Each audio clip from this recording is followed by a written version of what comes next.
Recently I sold one of my HVAC companies at an 8.5 multiple to a private equity group. I started that company 5 years ago and very quickly grew it from $0 in revenue to over $42 million over those 5 years. And I want to talk to you today about the 4 things that I found you have to do if you either A, want to sell or just start making more money in the business. But before we get into those 4 things, I want to talk to you about how I got in this industry and what it means to me. I got my first job in this industry over 20 years ago. At the time, I was living in a halfway house. I was broke, I was homeless, and I was very fortunate to get a job in the industry. And what I found is that I took to selling at the kitchen table like a duck takes to water. I sold $149,000 my very first month in this business, and that was 20 years ago. In today's money, that'd probably be $300,000 or $350,000. But I was good at it, and I made a lot of money. And after about a year, I decided I would open my own company, and I eventually did that, which I grew from $0 to $20 million in just 5 years. And in 2010, I sold that company. I spent the next 12 or 15 years traveling, speaking, educating other people about the success I had in the industry and how they could repeat that success. And then in 2019, I got back in the contracting side, but we took that company from $0 to $42 million. I guess the point I want to make is this, that this is not a sexy industry, it's not glamorous, but there is a ton of opportunity in this industry as a service technician, as a comfort advisor, and certainly as an owner of your business. And whether you want to sell or whether you want to just grow and make more money and financial prosperity for you and your family, I want to just talk to you real quick about 4 things that you have to do if you want to make more money in this company, get ready to sell, or just get ready to grow.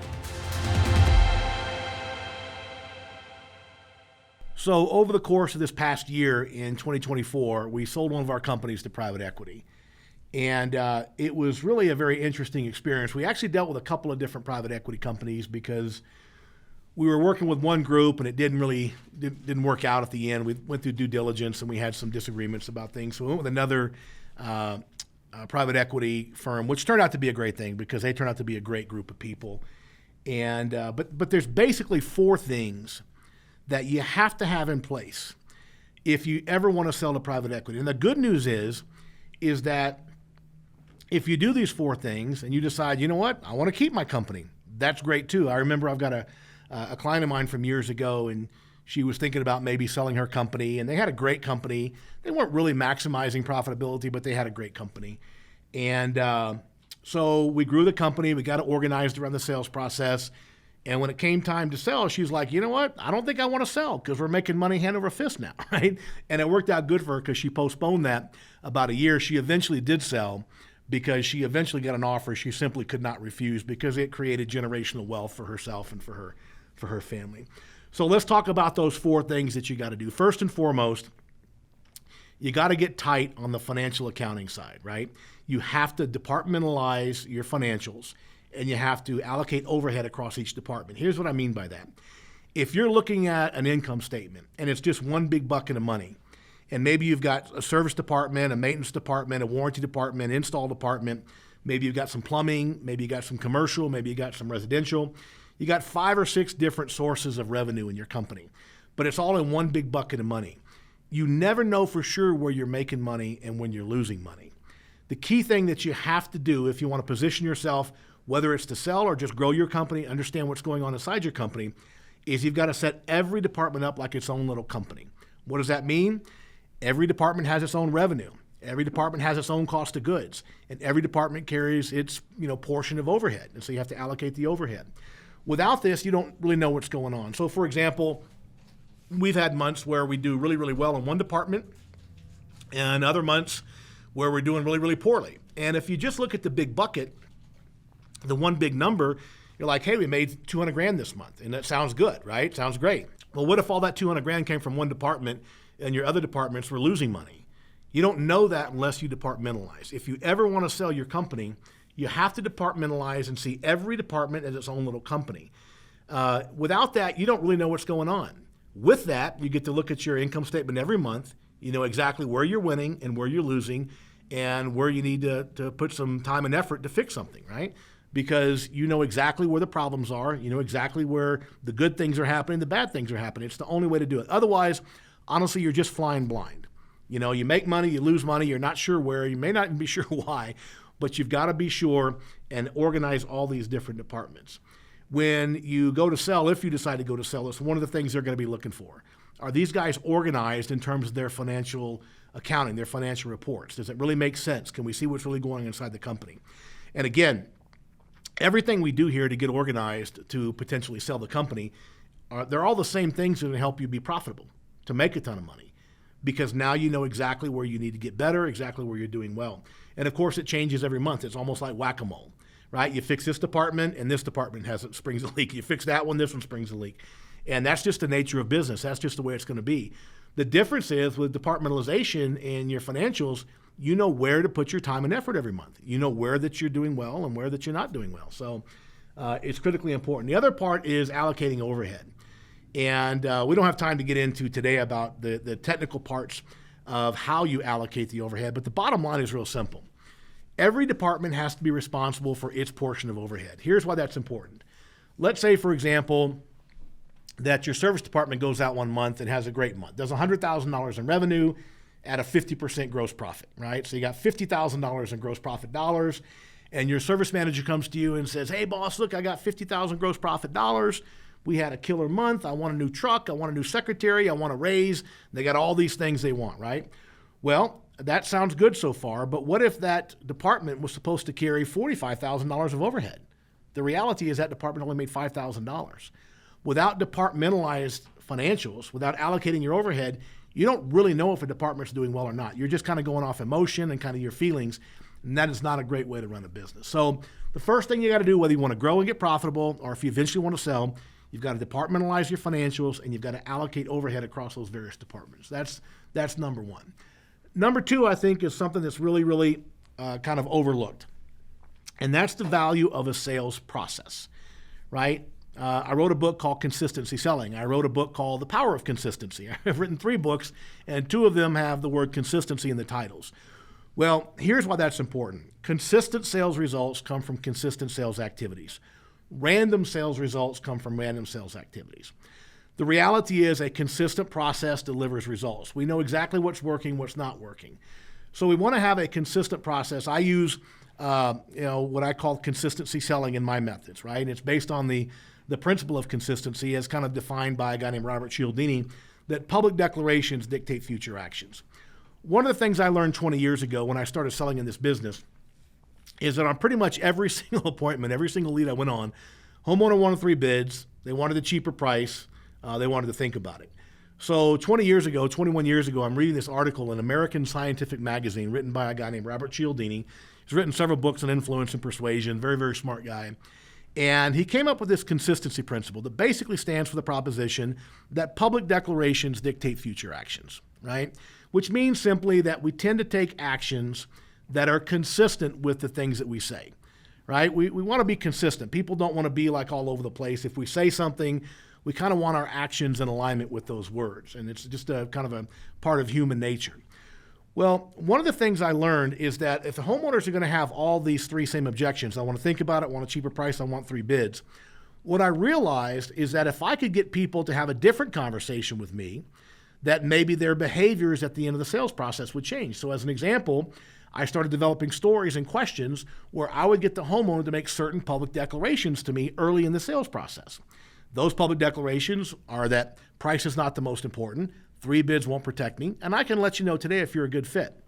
So there's a way that you can go around building your relationship building process with your homeowner as you're earning trust, conversations that you can have that you can get them to make these public declarations. Does that mean that 100% of the time they're going to go with you? No, but what it does mean is that some of the time they will feel obligated to act in a manner consistent with their statements, which is that price is not the most important, 3 bids won't protect me, I can let you know tonight. That increases the probability of success at the end. And here's the flip side of this coin that people don't understand. Public declarations dictate future actions, right? So what happens as we're driving across town, we're going to the house to run our sales call for the evening, and the homeowners are having a conversation. They are making public declarations to each other. And you know what those declarations are? We're not buying tonight, we're getting a cheap price, we're getting 3 bids, right? So many comfort advisors in our industry, or service technicians, selling technicians, they go in and they ignore these conversations. And many times what happens, you build a great relationship with the homeowner. They fall in love with the company. They fall in love with the comfort advisor, selling technician, whatever it is. You get to the end and you think it's going to be a done deal. but it doesn't come through at the end. Why? Because they told each other 2 hours ago they weren't buying tonight, they're getting a cheap price, they're getting 3 bids. So they never had permission to change their minds. This is why consistency is so important, that if I can go in and have the conversation with my homeowners and get them to make those 3 public declarations that price is not the most important factor, 3 bids won't protect me, and I can let you know tonight if we're a good fit, then now they've given themselves permission, because as I have these conversations, they're telling me, yeah, I guess price is not the most important, but they're also telling their spouse or telling each other. They're giving themselves permission to change their minds. This is a very simple but often overlooked reality of the sales conversation and the relationship building conversation, the influence conversation. You have to be specific in the strategy that you're using to make sure that your homeowners have permission to themselves to change their minds. Otherwise, no matter how much they like you and like your company, they're just not going to budge. Why? I told my wife 2 hours ago I'm not buying tonight. I'm getting 3 bids. I'm getting a cheap price. So we have to be strategic in our approach to sales to get people to make this decision to change their minds. So, basically compartmentalizing financials and the sales process is critically important. I wrote a book called Consistency Selling. The entire model is in there. It's not a secret. It's very simple to find out. The third thing I think is really, really important.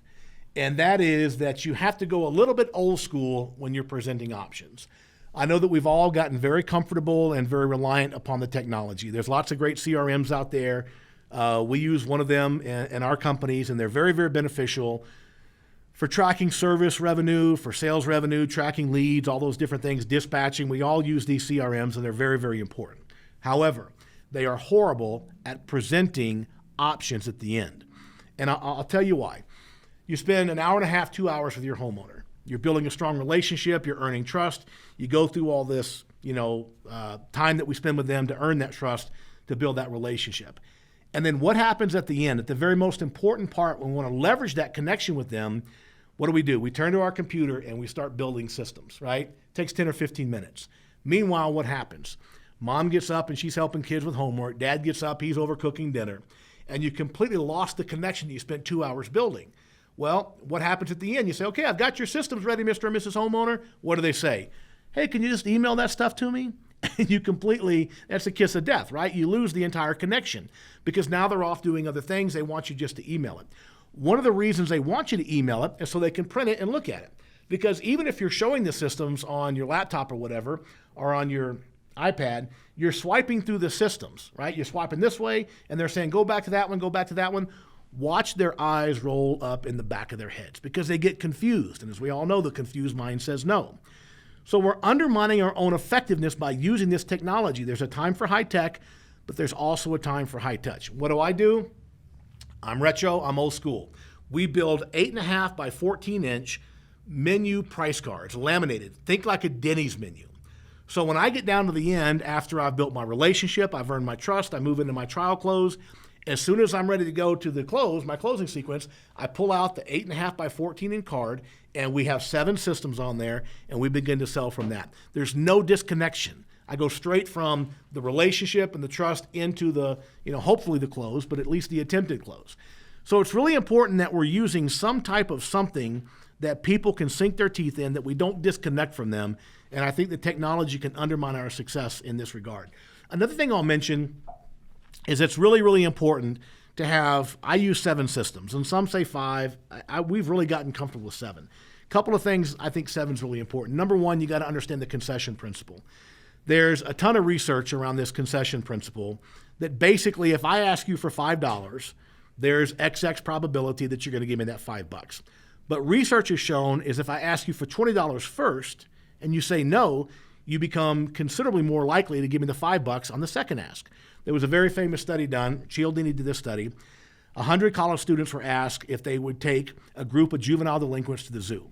And out of 100 college kids that were asked, only 13% said yes. 13 out of 100 said yes. 87% said no way. So they decided to try a second group of college students, and they asked the same question with kind of a preceding question first. And the preceding question to the second group of 100 college students was, would you be willing to mentor a group of juvenile delinquents for a couple hours a week for 2 years? Exactly 0% said yes. 100 out of 100 said, no, I don't have time for that. But then they said, would you be willing to take them to the zoo for one afternoon? 50% of the kids said yes. We went from 13% and nearly tripled to 50% simply by asking for a higher ask first. Why is it important? This is why you have to ask for the high-end systems first, right? When I have a $25,000 or $30,000 system on there as my high-end system that I offer first, I don't get disappointed when they say no. I expect them to say no. I expect them to say no to the second one. By the time I get down to $17,000, $18,000, $20,000, now all of a sudden they become more likely to say yes. So people that start in the middle, I've seen people do this. They'll say, well, nobody even buys these, they're too expensive. You're depriving yourself of the concession principle. You have to have this first ask for this $30,000 system, maybe one for $27,000, and you have to ask sincerely as if it's what everybody does. They buy these high-end systems. Let them say no. They become way more likely to say yes after they said no for a couple of times, right? So it's important that you offer multiple systems. I prefer 7, but you have to have them laid out, and it's very simple to do. People say, well, how can you just like flat rate your pricing? It ain't rocket science. We know what my labor cost is. I know average on what materials are. I know my equipment cost. I know my burden rate is. I can very simply calculate the price to these systems and lay them out, 7 systems, and have them on a flat rate basis according to the tonnage. So I think that's really, really important. So number 1, departmentalize your financials and make sure you allocate overhead across all departments. Number 2, you got to make sure that you're having a sales system, a sales process that's designed to give people permission to change their minds. And number 3, you got to make sure that you're using some type of menu-based pricing. Get away from the technology on that part of it. I'm not saying the technology is bad, because it's not, it's great, but it sucks for this particular purpose. The 4th thing that I would say, the hallmark of any great company, and I can think of 3 or 4 in my mind in the last few years that have sold. In fact, one sold for about 100, another one for 100, actually about $360, $370 million. These 4 companies sold for. These are all 4 clients of mine. And people ask me, like, what do they all have in common? And the thing they have in common is training. Every single day, somebody in that building is getting trained, whether it's the accounting staff, the sales staff, the call center, the service techs, the salespeople. Training is the hallmark of every successful company. And I've also seen companies that I go into and they don't have a clue about, nobody does training. There's no consistent training. And the reality is, if you look at the successful companies, it's really, really important, right? So what we do is we're going to do training on a consistent basis. We have a weekly meeting. We have annual meetings. We have, during the slow season, I'm going to take everyone through the core training again. But the thing that we started doing that I think really helpful is we started doing daily training. Now, I know that sounds crazy. How can you do training every single day? Well, I produce what I call a micro training. It's 3 to 5 minutes every single day that goes directly to the phone of the people in our companies, right? It's a daily reminder of don't forget to ask for the order, be sure and build the relationship, earn the trust. It's the consistency, right? It's not about the scope of what we do. It doesn't have to be a 2-hour training every day. It doesn't have to be a half an hour training. Consistency is the key. It's not about the scope of what we do. It's the consistency with which we do it. So if you can departmentalize your financials, allocate overhead, so you're looking exactly what's going on inside your company every single month. You know exactly where the money's coming from. You know exactly where you're winning. You know exactly where you're losing. Critically important. And then, of course, you got to make sure you've got the sales process, consistent sales activities, produce consistent sales results. Random sales activities, produce random sales results. And then use some type of menu-based price cards. Multiple systems, at least 5, I prefer 7, and make sure that you make it very easy for your homeowner. Don't confuse them by going back and forth on screens. You pull out that big old Denny's menu and you say, let's look at your system. You go right from your relationship building and your trust building right into your closing sequence. And then last but not least, consistent training. You got to be meeting with your team on a consistent basis, reminding them of the basics. The truth is, when the day comes that you can tell people to do things one time and they do them right forevermore, that's the day that we don't need managers and owners anymore. But it's never going to happen because it takes constant reminding, constant training, constant reinforcement to make sure that people don't forget the fundamentals of, whatever process they're running. So those 4 things can make the huge difference. If you do those 4 things, what's going to happen if you decide to sell, private equity is going to come in and say, holy cow, these people are organized. They know exactly what's going on in the financials. They are sales driven. They are sales organized. They have a consistent commitment to training. That's the kind of company they're looking for. If you decide you don't want to sell, The reality is those 4 things are going to make you way more profitable. You're going to sell more, you're going to have more money left over, more profitability, so you win either way you're going to win. So get out there, abide by those 4 little principles, and you're going to see massive, massive transformation in your sales results and your ability to sell if you decide to do so, or your ability to make money if you just want to hang on to your company. So here's the thing I want you to know. I started out with nothing, literally broke and homeless.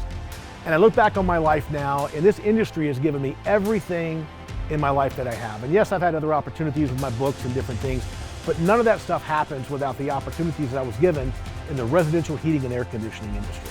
Here's what I know. I was capable of way more than I realized.